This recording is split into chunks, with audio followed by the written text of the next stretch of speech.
Hello students, welcome to blessing academy. সামনে তোমাদের group C group D আছে এবং তার জন্য আমরা বেশ কিছু প্র্যাকটিস সেট নিয়ে এসেছি যাতে তোমাদের এটা করলে তোমাদের খুব হেল্পফুল হবে। ঠিক আছে, তাহলে চলো শুরু করে এক। আচ্ছা, প্রতিটা প্রশ্ন করার আগে তোমাদের মাথায় রাখবে যে তোমরা ফার্স্টে প্রশ্নটাকে আগে পজ করে নেবে, নিজেরা ট্রাই করবে এবং তারপরে আমার সলিউশনটা কিন্তু দেখবে। ঠিক আছে, তাহলে আমাদের প্রথম প্রশ্ন কি আছে দেখা যাক। এক ব্যক্তি 61 কিলোমিটার পথ 9 ঘন্টায় অতিক্রম করে। এই যাত্রাপথের কিছু অংশ তিনি পদব্রজে 4 কিলোমিটার/আওয়ার গতিবেগে এবং বাকি অংশ 9 কিলোমিটার/আওয়ার গতিবেগে সাইকেলে অতিক্রম করেন। তিনি পদব্রজে কতটা দূরত্ব অতিক্রম করেছিলেন? ঠিক আছে, তাহলে সময় দূরত্বের একটা প্রশ্ন দিয়েছে। তাহলে এটাকে আমাদের সব থেকে বেস্ট হচ্ছে যদি আমরা যেটা চেয়েছে সেটাকে এক্স ধরে নিই। ঠিক আছে, তাহলে আমাদের চেয়েছে পদব্রজে কতটা গিয়েছিলেন, তাই না? তাহলে আমি ধরে নিচ্ছি যে পদব্রজে তিনি গেছিলেন এক্স কিলোমিটার। আচ্ছা, মোট দূরত্ব কত? মোট দূরত্ব হচ্ছে 61 কিলোমিটার। তাহলে বাকি পথ নিশ্চয়ই সাইকেলে করে গেছিল। তাহলে সাইকেলে করে গিয়ে তিনি গেছিলেন 61 মাইনাস এক্স কিলোমিটার। নাও আমাদের বলেছে এই যাত্রাপথে মোট সময় লেগেছে হচ্ছে 9 ঘন্টা। ঠিক আছে, তাহলে সময় সময় মানে কি? সময় মানে হচ্ছে ডিস্টেন্স ডিভাইডেড বাই স্পিড। তাহলে যখন আমি এক্স কিলোমিটার যাচ্ছি তখন আমার গতিবেগ হচ্ছে 4 কিলোমিটার/আওয়ার। ঠিক আছে, তাহলে 4 কিলোমিটার/আওয়ারে আমি যদি এক্স কিলোমিটার যাই তাহলে আমার সময় কত লাগবে? না এক্স ডিভাইডেড বাই 4। কি করলাম? না distance divided by speed. Distance কত? না এক্স কিলোমিটার। গতিবেগ কত? 4 কিলোমিটার/আওয়ার। তাহলে প্রথম ক্ষেত্রে মানে পায়ে হেঁটে আমার সময় লাগছে x/4 ঘন্টা। আচ্ছা, একইভাবে যদি আমি দেখি সাইকেলে করে, সাইকেলের গতিবেগ হচ্ছে 9 কিলোমিটার/আওয়ার এবং সাইকেলে করে সে যাচ্ছে 61 মাইনাস এক্স। ঠিক আছে, তাহলে মোট সময় লাগছে 9 ঘন্টা। তাহলে এই দুটো সময়কে যোগ করলে আমার মোট সময় লাগছে হচ্ছে 9 ঘন্টা। আচ্ছা, এইবারে এটাকে ক্যালকুলেট করলে আমাদের অ্যান্সার চলে আসবে 4×36। তাহলে এদিকে 4 দিয়ে গেলে 9, আর এদিকে 9 দিয়ে গেলে 4। তাহলে 4 দিয়ে যদি আমি এটাকে গুণ করি, 4 × 4, 4×6 = 24, আর 4 দিয়ে গেলে হচ্ছে 4x। তাহলে 9x থেকে 4x বাদ দিলে তোমার পড়ে থাকছে 5x। আর 36কে 9 দিয়ে গুণ, আচ্ছা 36কে 9 দিয়ে গুণ করলে 6×9 = 54, হাতে হলো 5, 3×27, আর 5 হচ্ছে 32। তাহলে 5x = এদিকে 0, 8, তার মানে 80। তাহলে x = কত হচ্ছে? না 5 × 16 = 80। তাহলে x এর ভ্যালুটা হচ্ছে 16। ঠিক আছে, তাহলে x এর ভ্যালুটা যদি 16 হয় তাহলে পদব্রজে কতটা দূরত্ব অতিক্রম করেছিল? না 16 কিলোমিটার দূরত্ব অতিক্রম করেছিল। ঠিক আছে, তাহলে অ্যান্সার বোঝা গেল। আমরা একদম ডিটেলসে এক্স ধরে করলাম এবং সেখানে দেখলাম যে পায়ে হেঁটে যদি এক্স কিলোমিটার যায় তাহলে সাইকেলে করে যাচ্ছে হচ্ছে 61 মাইনাস এক্স কিলোমিটার, এবং সেইখানে দুটো সময় আমরা বের করলাম, দুটো সময়ের যোগফল হচ্ছে 9। সেখান থেকে আমরা এক্সটাকে ক্যালকুলেট করে নিলাম। কিন্তু আমরা এটাকে এক্স ছাড়া কি করতে পারবো? ডেফিনেটলি করতে পারবো, এবং সেখানে আমাদের কিন্তু অ্যালিগেশন অ্যাপ্লাই করতে হবে। ঠিক আছে, তাহলে আমি যদি এক্স ছাড়া করতে চাই তাহলে কিভাবে করবো দেখো। তাহলে এদিকে পদব্রজে হচ্ছে 4 কিলোমিটার/আওয়ার। ঠিক আছে, তাহলে এদিকে পায়ে হেঁটে সে যাচ্ছে 4 কিলোমিটার/আওয়ারে। আচ্ছা, সাইকেলে করে যাচ্ছে হচ্ছে 9 কিলোমিটার/আওয়ারে। তাহলে সাইকেলে করে হচ্ছে 9 কিলোমিটার/আওয়ার। ওভারঅল কত হচ্ছে? দেখো 61 কিলোমিটার যাচ্ছে 9 ঘন্টায়, তাহলে ওভারঅল 9 ঘন্টায় যদি 61 কিলোমিটার যায় তাহলে 1 ঘন্টায় কতটা যাবে? 61/9। তাহলে সেইটাকে আমাদের কিন্তু মাঝখানে বসাতে হবে যে ওভারঅল গতিবেগ হচ্ছে 61/9 কিলোমিটার/আওয়ার। দিয়ে আমরা জানি যে বড় থেকে ছোট বিয়োগ করতে হবে। এইবারে তোমরা বলতে পারো যে স্যার এটার তো ক্যালকুলেশন তো আরো জটিল হয়ে যাচ্ছে, তাই না? 61/9 আছে, ফ্র্যাকশনে চলে এসছে। ফ্র্যাকশনে যদি চলে আসে সেটাকেও কিন্তু অ্যাভয়েড করার উপায় আছে। কিভাবে দেখো, এখানে ডিভাইডেড বাই কত আছে? 9, মানে হরের ভ্যালুটা হচ্ছে 9। তাহলে আমি যদি প্রত্যেকটাকে 9 দিয়ে গুণ করি তাহলে কিন্তু আমাদের ফ্র্যাকশন কিন্তু আর থাকবে না। ঠিক আছে, তাহলে তুমি যেটা করতে পারো সেটা হচ্ছে প্রত্যেকটাকে 9 দিয়ে গুণ করতে পারো।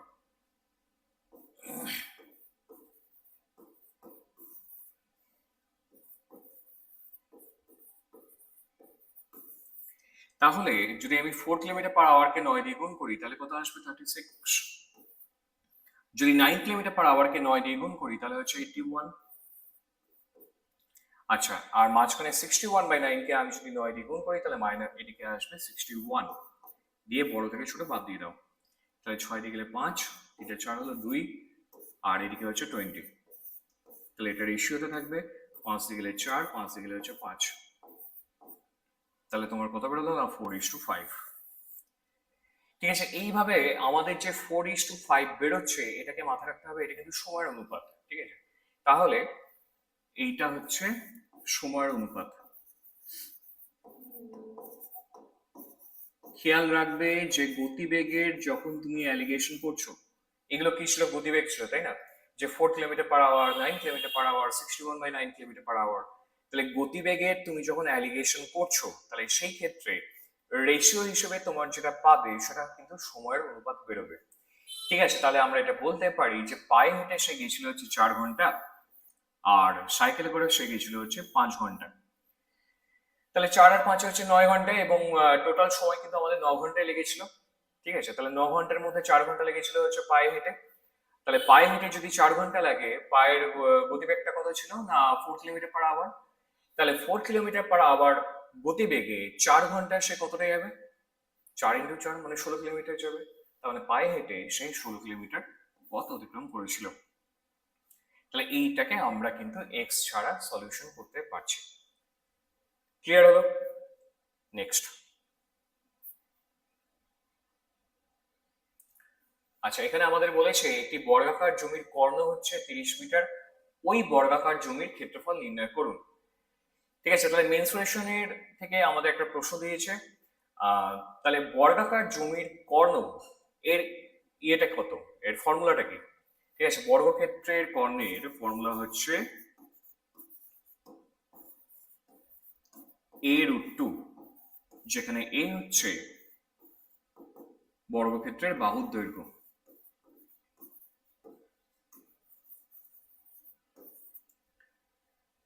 তাই যদি হয় তাহলে আমরা এটা বলতে পারি যে a√2 মানে হচ্ছে 30 মিটার। তাহলে a হচ্ছে 30/√2।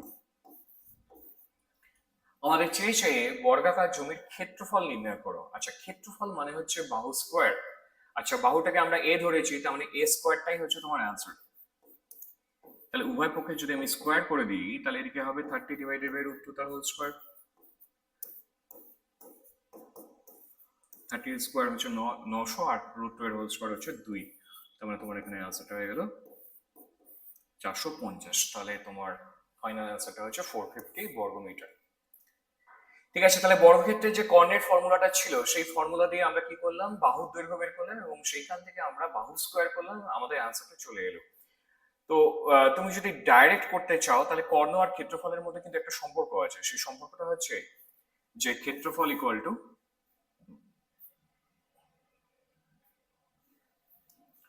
বর্গের ক্ষেত্রফল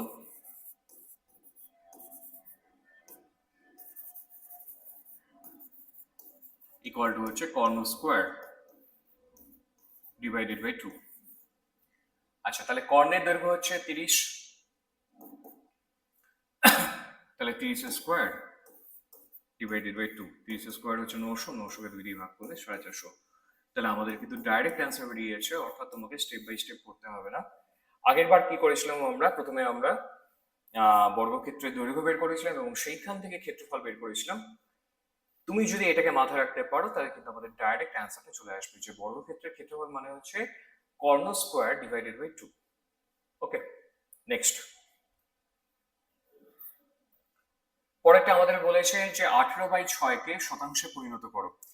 যখন কোনো ভগ্নাংশকে, ধরো আমাকে যদি বলা থাকে যে a/b কে তুমি শতাংশে পরিণত করো, তোমাকে সিম্পলি কি করতে হবে না? 100% গুণ করে দিতে হবে। ঠিক আছে, তাহলে আমাকে যদি প্রশ্নে বলা থাকে যে a/b কে শতাংশে পরিণত করো,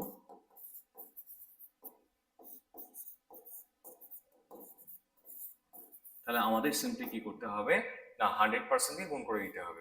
তাহলে এখানেও আমরা সেই জিনিসটাই কিন্তু করব। ঠিক আছে, আমাদের বলেছে 18/6, একে শতাংশ পরিণত করতে হবে, তাহলে 100% দিয়ে গুণ করে দাও। 3×6 = 18, 3 × 100 মানে হচ্ছে 300%। ওকে, নেক্সট। আচ্ছা, আমাদের নেক্সট প্রশ্ন বলেছে যে কোন সংখ্যার 1/5 10 এর 5 গুণ হবে। সংখ্যাটাকে সিম্পলি x ধরে নাও। তাহলে x এর 1/5 অংশ, x এর 1/5 অংশ যেটা হবে সেটা হচ্ছে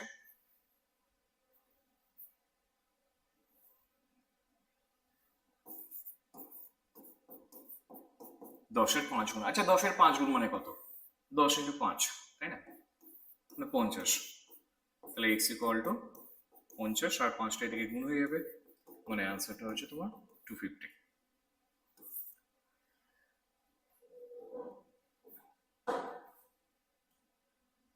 পরেরটা আমাদের কি বলেছে, একজন দোকানদার তার দোকানের জিনিসপত্রে 10% ছাড় দেয়। কোন জিনিসের নির্ধারিত মূল্য যদি 450 টাকা হয় তাহলে তার বিক্রিত মূল্য কত হবে? তাহলে দেখো, তুমি দোকানে গেছো কোনো কিছু একটা জিনিস নিতে এবং সেই জিনিসের উপর মার্ক প্রাইস লেখা আছে যে 450। দোকানদার তোমাকে বললো যে আপনাকে 10% ছাড় দিচ্ছে, তাহলে 450 থেকে তোমার ভ্যালুটা কমবে না? কতটা কমবে না? 450 যে 10% হয় ততটা কমবে না। কোনো কিছু 10% যদি হয় তাহলে লাস্টের শূন্যটাকে তুমি কেটে দিতে পারো। ধরো আমি যদি তোমাকে বলি যে 250 10% কত হবে, লাস্টের শূন্যটা কেটে দিলে কত হচ্ছে 25। যদি আমি বলি যে 360 এর 10% কত হবে, তাহলে লাস্টের শূন্যটা কেটে দিলে তোমার অ্যান্সার হবে 36।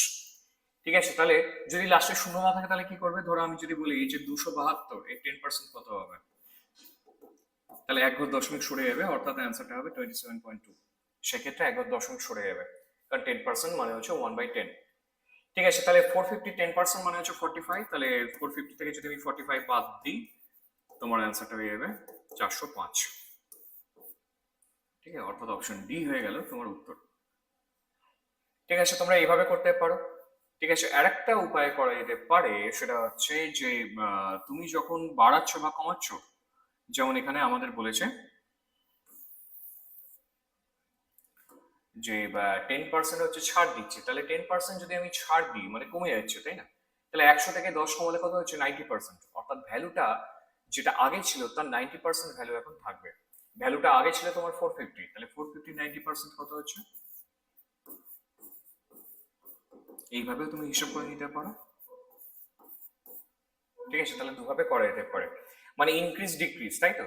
যখন তোমাকে বলা হচ্ছে যে 10% বাড়ছে তুমি 110% দিয়ে গুণ করছো, যখন তোমাকে বলা হচ্ছে 10% ছাড় দেওয়া হচ্ছে তুমি 100 থেকে 10 কমিয়ে দিয়ে 90% দিয়ে গুণ করছো। নেক্সট।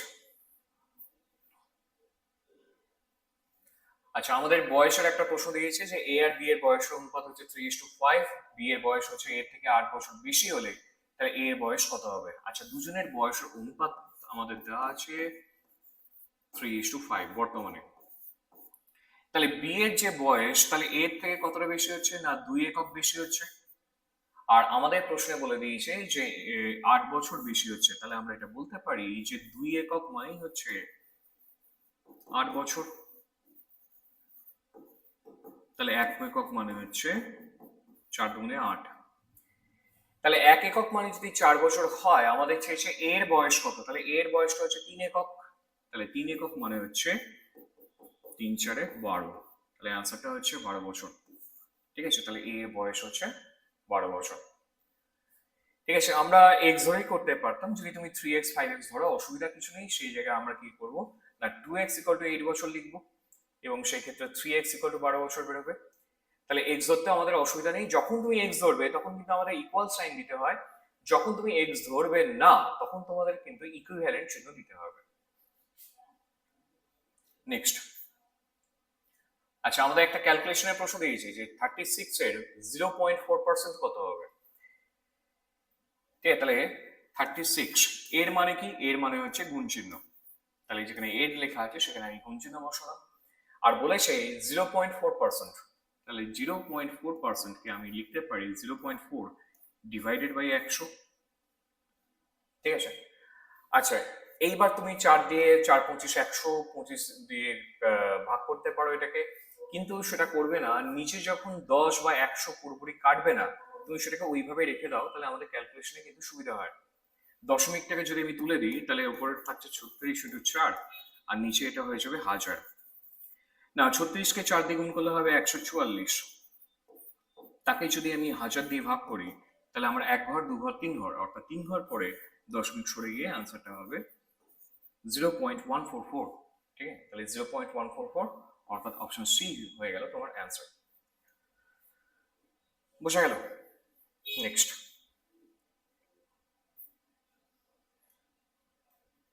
আমাদের অ্যালজেব্রিক এক্সপ্রেশনের উপর একটা প্রশ্ন দিয়েছে। ঠিক আছে, দেখো, যদি কোনো ফিগারের ক্ষেত্রে, ধরো আমি যদি বলি a টু দি পাওয়ার -1, ঠিক আছে, তাহলে তুমি কি লিখবে? 1 divided by a to the power 1। আমি যদি লিখি a টু দি পাওয়ার -2, তুমি লিখবে 1 ডিভাইডেড বাই a স্কোয়ার। অর্থাৎ অ্যাকচুয়াল ফর্মুলাটা কি না, a to the power -n equal to 1 divided by a to the power n। ঠিক আছে, তাহলে এই ফর্মুলার ভিত্তিতে এইটাকে আমরা সলিউশন করব। তাহলে x টু দি পাওয়ার -5 কে আমি কি লিখতে পারি? 1 divided by x to the power 5। আর x টু দি পাওয়ার -3 কে আমরা লিখতে পারি 1 ডিভাইডেড বাই x কিউব। তাহলে আমি এটা বলতে পারি যে x টু দি পাওয়ার -3 টা উপরে চলে গেলে x টু দি পাওয়ার 3 হয়ে যাবে, আর x টু দি পাওয়ার -5 টা নিচে নামলে x টু দি পাওয়ার 5 হয়ে যাবে। ঠিক আছে, আর এদিকে আমাদের গুণ চিহ্ন হিসেবে এইটা দেওয়া রয়েছে, অর্থাৎ দুটোকে কেটে দিলে আমাদের কিন্তু অ্যান্সার পড়ে রইল 1। অর্থাৎ এখানে তোমার উত্তরটা হচ্ছে 1। ঠিক আছে, তাহলে যে কোনো কিছু আমরা কি শিখলাম, যে কোনো কিছু টু দি পাওয়ার যদি মাইনাস থাকে তাহলে ইকুয়াল টু দিলে সেটা রিভার্সে চলে আসবে, অর্থাৎ 1 ডিভাইডেড বাই পাওয়ারে ওই সংখ্যাটাই থাকবে। আচ্ছা, আমাদের বলেছে যে নিচের কোন সংখ্যাটি 9 দ্বারা সম্পূর্ণরূপে বিভাজিত হবে। তাহলে 9 এর যে বিভাজ্যতার নিয়ম সেটা কি? 9 এর বিভাজ্যতার নিয়মটা লিখে নাও, যে সবকটি সংখ্যার যোগফল সবকটি অঙ্কের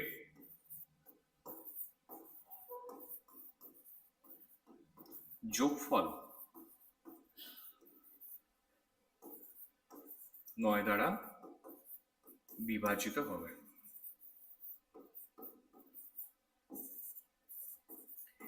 ঠিক আছে, তাহলে আমি যদি ফার্স্ট অপশনটাকে নিই, ঠিক আছে, তাহলে ফার্স্ট অপশনটা তোমার কি আছে না, 4 4 7 1 4 8। তাহলে সবকটাকে যদি আমি যোগ করি, তাহলে এদিকে 4 আর 4 হচ্ছে 8, 8 আর সাথে হচ্ছে 15, 15 আর 16, 16 আর 4 20, 20 আর 28। তাহলে সবকটাকে যোগ করলে হচ্ছে 28। 28 কি 9 দ্বারা বিভাজিত? না, 28 কে যদি আমি 9 দিয়ে ভাগ করি তাহলে কিন্তু ভাগশেষ থেকে যাবে, অর্থাৎ পুরোপুরি মিলবে না, তার মানে এটা হবে না। অপশন এ কেটে গেল। অপশন বি কে যদি আমি ট্রাই করি, তাহলে এদিকে 4 1 6 1 3 8। যদি আমি সবকটাকে যোগ করি, 4 কে 5, 5 আর 6 11, 11 কে 12, 12 3 15, 15 আর 8 23। তার মানে এটাও হচ্ছে না। সিতে আমাদের দেওয়া রয়েছে 4 5 6 1 3 8, 4 5 6 1 3 8। তাহলে এদিকে 4 5 9, 9 6 15, 15 আর 16, 16 আর 3 হচ্ছে 19, 19 8 হচ্ছে 27। সবকটাকে যোগ করলে 27, যেটা কিনা 9 দ্বারা বিভাজিত। তার মানে তোমার এখানে আনসারটা হচ্ছে যে এই সংখ্যাটা 9 দ্বারা ভাগ যাবে। ঠিক আছে, তাহলে আমরা কি শিখলাম, যে 9 এর বিভাজ্যতার নিয়ম হচ্ছে যে সবকটি অঙ্কের যোগফল আমাদের 9 দ্বারা ভাগ যেতে হবে, তাই তো?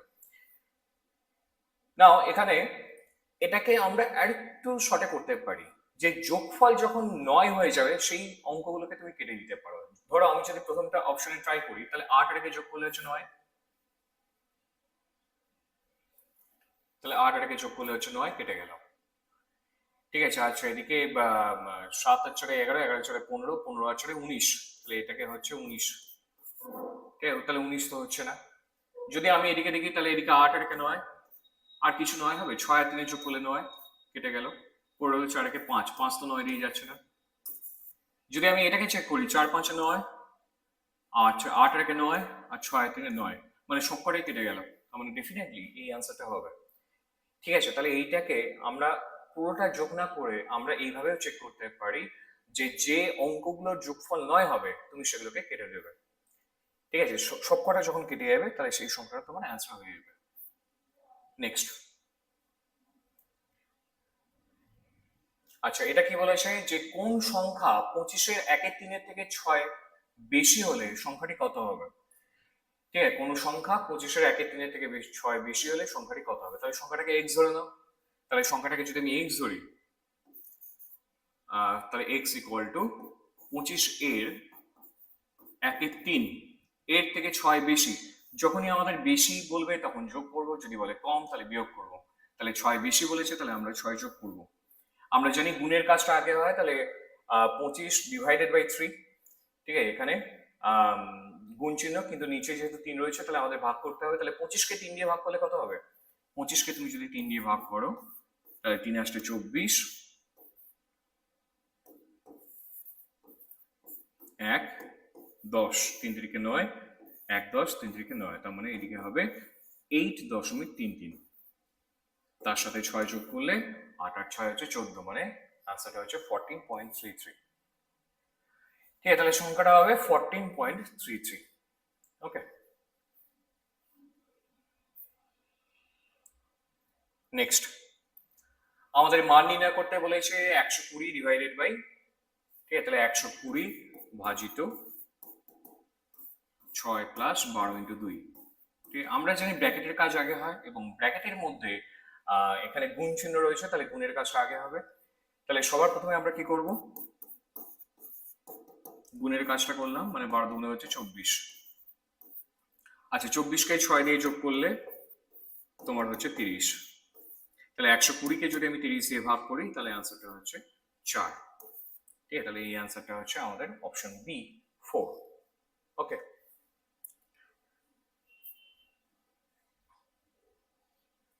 নেক্সট, একটি বালকের 5টি লাল বল, 3টি সাদা বল এবং 2টি হলুদ বল আছে, তাহলে তার কাছে কত শতাংশ হলুদ আছে?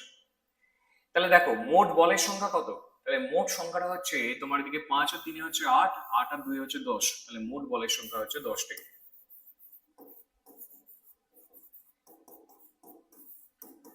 তাহলে সেই 10টি বলের মধ্যে হলুদ কতগুলো আছে এইটা আমাদের পার্সেন্টেজে বের করতে হবে। ঠিক আছে, তাহলে হলুদের সংখ্যা হচ্ছে কটা? না, দুটো। টোটাল কটা? টোটাল হচ্ছে 10টা। তাহলে 10-এর মধ্যে যদি দুটো হয় তাহলে 100-তে কত হবে? না, 20%। তাহলে তোমার এখানে অ্যান্সারটা হচ্ছে 20%। ঠিক আছে, মোট জিনিসটা সবসময় নিচে থাকবে এবং তোমাকে যেটা বের করতে বলবে সেটা উপরে থাকবে। ঠিক আছে, তাহলে মোট হচ্ছে তোমার 10, 3 যোগ করলে তাহলে 10টা নিচে, আর তোমাকে হলুদ বের করতে বলেছে, হলুদের সংখ্যাটাকে তুমি উপরে বসিয়ে দিলে। আর যেহেতু আমাদের পার্সেন্টেজে কনভার্ট করতে হবে ওই জন্য 100% দিয়ে গুণ করলেই আনসারটা চলে আসবে। ঠিক আছে, নেক্সট, না একটা ইন্টারেস্টিং প্রশ্ন। ক্লক থেকে আমরা দেখতে পাচ্ছি যে একটি আয়নাতে ঘড়ির সময় যখন 3:15 দেখায় তখন সঠিক সময় কত হবে? ঠিক আছে, যখন তোমাকে এরকম প্রশ্ন দেওয়া থাকবে আয়নাতে ঘড়ির তা কতটা সময় দেখাবে, সব সময় মাথায় রাখবে যে আমরা 12 থেকে বিয়োগ করব। ঠিক আছে, তাহলে কত থেকে বিয়োগ করবো? না, 12 থেকে বিয়োগ করব। অন্য একটা এক্সাম্পল নিচ্ছি, ধরো ঘড়িতে 4টে বাজে। ঠিক আছে, তাহলে ঘড়িতে যখন 4টে বাজে আমি জিজ্ঞেস করলাম আয়নাতে দেখালে কত দেখাবে? ঠিক আছে, তুমি কি করলে? না, 12 থেকে 4 বিয়োগ করে দিলে, 12 থেকে 4 বিয়োগ করলে সময় আসবে 8টা। ঠিক আছে, তাহলে একইভাবে যদি আমাদের 3:15 বলেছে তাহলে 3:15-কে আমাদের কি করতে হবে? 12 থেকে বাদ দিতে হবে। কিন্তু এখানে আমাদের দুটো সংখ্যা রয়েছে, ঠিক আছে, একটা ঘন্টার দিকে একটা মিনিটের দিকে। তাহলে 12 ঘন্টাকেও কিন্তু আমরা দুটো পার্টে ভাঙবো। আচ্ছা, 12 ঘন্টাকে যদি আমরা দুটো পার্টে ভাঙি তাহলে আমরা কি লিখতে পারি? 11 ঘন্টা 60 মিনিট, তাই না? তাহলে তুমি একটা কাজ করো, 11:60 থেকে এইটাকে বাদ দাও, তাহলেই তোমার অ্যান্সার চলে আসবে। 60 থেকে 15 বাদ দিলে এটাকে 45, আর 8 আর 3 হচ্ছে 11, মানে তোমার অ্যান্সারটা হচ্ছে 8:45। অর্থাৎ 8:45, 8:45, এইটা হয়ে গেল আনসার। ঠিক আছে, জিনিসটা ক্লিয়ার হলো?